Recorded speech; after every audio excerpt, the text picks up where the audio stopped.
ఓం శ్రీ గణేశాయ నమః. విఘ్నేశ్వరుడైన శ్రీ గణపతిదేవుడు జగత్తుకి ఆదిదేవత. ఏ మంగళకార్యం ప్రారంభించే ముందు మొదటగా పూజించేది వినాయకుడినే. ఎందుకంటే ఆయనే విఘ్నాలనన్నీ తొలగించి శుభం కలిగించేవాడు. శ్రీ మహాగణపతి వ్రతాన్ని నిత్యంగా లేదా ఏటా ఒకసారి, ముఖ్యంగా భాద్రపద శుద్ధ చవితినాడు చెయ్యడం అత్యంత శ్రేయస్కరం. ఈ వ్రతాన్ని సమాప్తం చేసేటప్పుడు పూర్తి లేదా పూర్ణాహుతి చేస్తారు. అందుకే దీన్ని వినాయకుని పూర్తీ కథ అంటారు. పూజా ప్రాముఖ్యత. పురాణాలలో చెప్పబడినట్లు శ్రీగణేశుడు పరమేశ్వరుడు, పార్వతీదేవి కుమారుడు. గణేశుడు విద్యాప్రదాత, బుద్ధిదాత, విఘ్ననాశకుడు, ఆయుష్కరుడు. గణేశుని పూజిస్తే విద్య, ఐశ్వర్య, ఆరోగ్యం లభిస్తాయి. ఇంట్లో శాంతి, సౌఖ్యం నిలుస్తాయి. పనుల్లో అడ్డంకులు తొలగుతాయి. వ్రతాన్ని పూర్తి చేసిన వారికి పుత్రసౌఖ్యం, సమృద్ధి లభిస్తాయి. పూజకు కావలసిన సామగ్రి: 1. వినాయకమూర్తి, మట్టి గణపతి ఉత్తమం. 2. తామర ఆకులు, బెల్లం, పాలు. 3. కర్పూరం, అగరుబత్తి, దీపం. 4. అక్షతలు, కుంకుమ, పసుపు. 5. పూలు, ఫలాలు, కొబ్బరికాయ. 6. మోదకాలు లేదా లడ్డు నైవేద్యం. 7.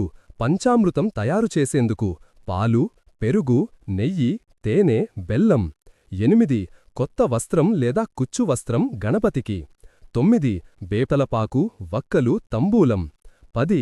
గణపతి మంత్రాలు, పూజాపుస్తకం. పూజా విధానం సంక్షిప్తం. 1. ఆచమనము: ఓం కేశవాయ నమః, ఓం నారాయణాయ నమః, ఓం మాధవాయ నమః అని 3 సార్లు నీళ్లు పానం చెయ్యాలి. 2. ప్రాణాయామం: శ్వాసను సరిగా తీసి వదిలి మనస్సు స్థిరం చేసుకోవాలి. 3.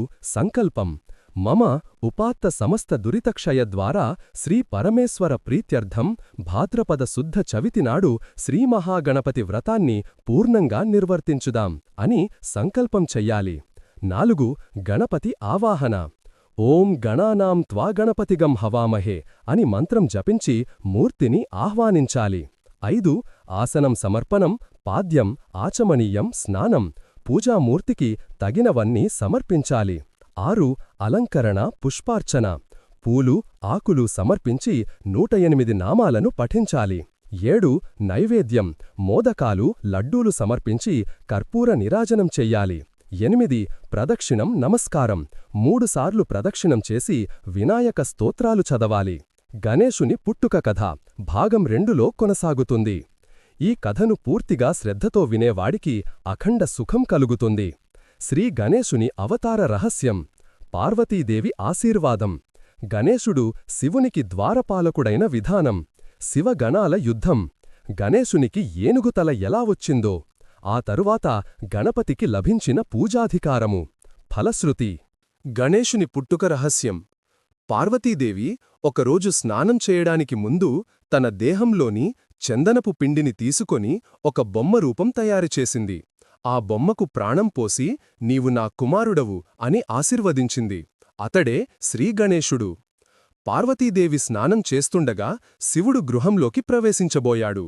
కాని పార్వతీ ఆజ్ఞతో గణేశుడు ద్వారం వద్ద కాపలా కాస్తూ, అమ్మ స్నానం చేస్తోంది, ఎవరూ లోపలికి రాకూడదు అని అడ్డుకున్నాడు. శివుడు నవ్వి, నువ్వెవడివి అని అడిగాడు. గణేశుడు భయపడకుండా, నేను అమ్మ ఆజ్ఞ ప్రకారం ఇక్కడ కాపలా కాస్తున్నాను, మీరు లోపలికి వెళ్లలేరు అని చెప్పాడు. ఇది విని శివుడు కోపగ్నిలో జ్వలించాడు. తన గణాలను ఆజ్ఞాపించి ఇతన్ని తొలగించండి అన్నాడు. కాని గణేశుడు శివగణాలని త్రిప్పికొట్టాడు. ఎవ్వరూ అతన్ని ఎదుర్కోలేకపోయారు. చివరికి స్వయంగా శివుడు తన త్రిశూలంతో గణేశుడి తలను తెంపేశాడు. పార్వతీదేవి శోకం. పార్వతీదేవి స్నానం ముగించుకుని బయటకు వచ్చి గణేశుడిని తలరహిత దేహంతో చూసి విపరీతమైన దుఃఖంలో మునిగిపోయింది. కోపంతో ఈ విశ్వమంతా నాశనమవ్వాలి అని శాపం చెప్పబోయింది. ఆ సమయంలో బ్రహ్మ, విష్ణు, శివులు పార్వతీదేవిని శాంతింపజేయడానికి వచ్చారు. పార్వతీదేవి అన్నారు, నా కుమారునికి తిరిగి ప్రాణం పోయాలి, అదే నా కోరిక. ఏనుగు తల ప్రసంగం. అప్పుడు శివుడు గణాలకు ఆజ్ఞాపించాడు, ఇప్పుడు తూర్పు దిశగా వెళ్ళి ఏ ప్రాణి మొదట కనపడుతుందో దాని తలను తెచ్చిరండి. గణాలు వెళ్లి ఒక ఏనుగు బిడ్డను చూశారు. ఆ ఏనుగు తల తెచ్చి శివునికి ఇచ్చారు. శివుడు దానిని గణేశుడి దేహానికి అమర్చాడు. వెంటనే గణేశుడు మెలక వచ్చి మాతృమూర్తిని నమస్కరించాడు. అప్పుడు దేవతలందరూ సంతోషంతో గణేశుని స్తుతించారు. గణేశునికి లభించిన పూజాధికారము. పార్వతి సంతోషించింది. శివుడు అన్నాడు, ఈ రోజు నుండి నువ్వే గణనాయకుడు. నిన్ను ముందు పూజించక ఏ దేవతా పూజ, యజ్ఞం, వ్రతం, హోమం విజయవంతం కాదు. నిన్ను స్మరించే వాడికి విఘ్నాలు దూరమవుతాయి. దీనివలన గణేశుడు విఘ్నేశ్వరుడు, గణపతి, ప్రథమ పూజాదేవుడు అయ్యాడు. వ్రతకథ రాజకుమారుని గాథ. ఒకప్పుడు ఒక రాజు భాద్రపద చవితినాడు వినాయక వ్రతం చెయ్యకుండా ఏదో పనికి బయలుదేరాడు. మార్గమధ్యలో అతని రథం విరిగిపోయింది, పాదం జారి గాయమైంది. సైనికులు గందరగోళానికి గురయ్యారు. రాజు బాధపడి ఒక మునిని కలిశాడు. ముని అన్నాడు, రాజా, నీవు వినాయక వ్రతం చెయ్యకపోవడం వలన విఘ్నాలు ఎదురయ్యాయి. ఇప్పుడు గణేశుని పూజించి పూర్తి వ్రతం చెయ్యి, అన్నీ శుభమవుతాయి. రాజు వెంటనే పూజ చేశాడు. ఆ రోజునుంచి అతని రాజ్యం సుఖశాంతులతో నిండిపోయింది.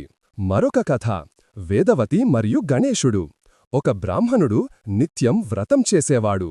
కాని ఒకసారి తన కుమార్తె వివాహ సమయంలో వ్రతాన్ని చెయ్యడం మరిచిపోయాడు. వివాహ సమయంలో వరుడు అపస్మారక స్థితిలో పడిపోయాడు. అందరూ భయపడారు. అప్పుడు ఒక వృద్ధురాలు చెప్పింది, ఇది వినాయకుడి విఘ్నం. వ్రతాన్ని పూర్ణంగా చెయ్యకపోవడం వల్ల ఈ దోషమొచ్చింది. తక్షణమే వారు గణేశుని వ్రతం పూర్తిచేసి కథ విని పూజ చేశారు. వెంటనే వరుడు మేల్కొని వివాహం విజయవంతంగా ముగిసింది. ఏనుగు తల ప్రసంగం. అప్పుడు శివుడు గణాలకు ఆజ్ఞాపించాడు, ఇప్పుడు తూర్పు దిశగా వెళ్ళి ఏ ప్రాణి మొదట కనపడుతుందో దాని తలను తెచ్చిరండి. గణాలు వెళ్ళి ఒక ఏనుగు బిడ్డను చూశారు. ఆ ఏనుగు తల తెచ్చి శివునికి ఇచ్చారు. శివుడు దానిని గణేశుడి దేహానికి అమర్చాడు. వెంటనే గణేశుడు మెలక వచ్చి మాతృమూర్తిని నమస్కరించాడు. అప్పుడు దేవతలందరూ సంతోషంతో గణేశుని స్తుతించారు. గణేశునికి లభించిన పూజాధికారము. పార్వతి సంతోషించింది. శివుడు అన్నాడు, ఈ రోజు నుండి నువ్వే గణనాయకుడు. నిన్ను ముందు పూజించక ఏ దేవతా పూజ, యజ్ఞం, వ్రతం, హోమం విజయవంతం కాదు. నిన్ను స్మరించేవాడికి విఘ్నాలు దూరమవుతాయి. దీనివలన గణేశుడు విఘ్నేశ్వరుడు, గణపతి, ప్రథమ పూజాదేవుడు అయ్యాడు. వ్రతకథ రాజకుమారుని గాథ. ఒకప్పుడు ఒక రాజు భాద్రపద చవితినాడు వినాయక వ్రతం చెయ్యకుండా ఏదో పనికి బయలుదేరాడు. మార్గమధ్యలో అతని రథం విరిగిపోయింది, పాదం జారి గాయమయింది. సైనికులు గందరగోళానికి గురయ్యారు. రాజు బాధపడి ఒక మునిని కలిశాడు. ముని అన్నాడు, రాజా, నీవు వినాయక వ్రతం చెయ్యకపోవడం వలన విఘ్నాలు ఎదురయ్యాయి. ఇప్పుడు గణేశుని పూజించి పూర్తి వ్రతం చెయ్యి, అన్నీ శుభమవుతాయి. రాజు వెంటనే పూజ చేశాడు. ఆ రోజునుంచి అతని రాజ్యం సుఖశాంతులతో నిండిపోయింది. మరొక కథ, వేదవతి మరియు గణేశుడు. ఒక బ్రాహ్మణుడు నిత్యం వ్రతం చేసేవాడు.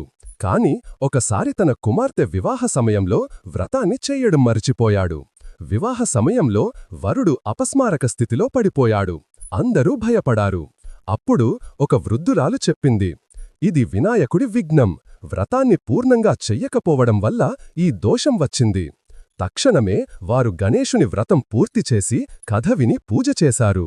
వెంటనే వరుడు మేల్కొని వివాహం విజయవంతంగా ముగిసింది. పూర్ణాహుతి విధానం. పూజ చివరగా పూర్ణాహుతి ఇస్తారు. ఒక కొబ్బరికాయకు కుంకుమ, అక్షతలు, పూలు వేసి ఓం గం గణపతయే నమః పూర్ణాహుతిం సమర్పయామి అని మంత్రం చెప్పి అగ్నిలో సమర్పించాలి, లేదా దీపముందు ఆవిర్భావంగా అర్పించాలి. ఆ తరువాత గణేశుని స్తోత్రం పఠించాలి. వక్రతుండ మహాకాయ సూర్యకోటి సమప్రభ నిర్విఘ్నం కురుమే దేవ సర్వకార్యేషు సర్వదా. పాఠకశృతి. ఈ వ్రతాన్ని శ్రద్ధతో చేసేవాడికి ధన, ధాన్యం లభిస్తాయి. చదువులో, వృత్తిలో విజయాలు వస్తాయి. విఘ్నాలు తొలగి సుఖశాంతులు వృద్ధిస్తాయి. వినాయకుని అనుగ్రహం నిత్యంగా లభిస్తుంది. పురాణాలు చెబుతున్నాయి, గణేశ పూజా ఫలిమిదం మహత్తరం. యస్ శ్రద్ధయా కరోతి సన భూయః పాపభాగ్భవేత్. మంగళశ్లోకాలు. ఓం సుముఖశ్చ ఏకదంతశ్చ కపిలో గజకర్ణకః లంబోదరో వికటశ్చ విఘ్ననాశో గణాధిపః ధూమ్రకేతుర్ గణాధ్యక్షో భాలచంద్రో గజాననః ద్వాదశేతాని నామాని యః పఠేత్ శృణుయాదపి విద్యారంభే వివాహే చ ప్రవేశే నిర్విశేషతః సర్వకార్యేషు సర్వత్రా తస్య విఘ్నా న జాయతే. దీనివలన శ్రీ వినాయకుని పూర్తి కథను భక్తితో వినడం, చదవడం, పూజించడం ద్వారా సమస్త విఘ్నాలు నశిస్తాయి. జీవితంలో సుఖశాంతులు, ఐశ్వర్యం, విజయాలు నిత్యం లభిస్తాయి. ఓం శ్రీ మహాగణపతయే నమః.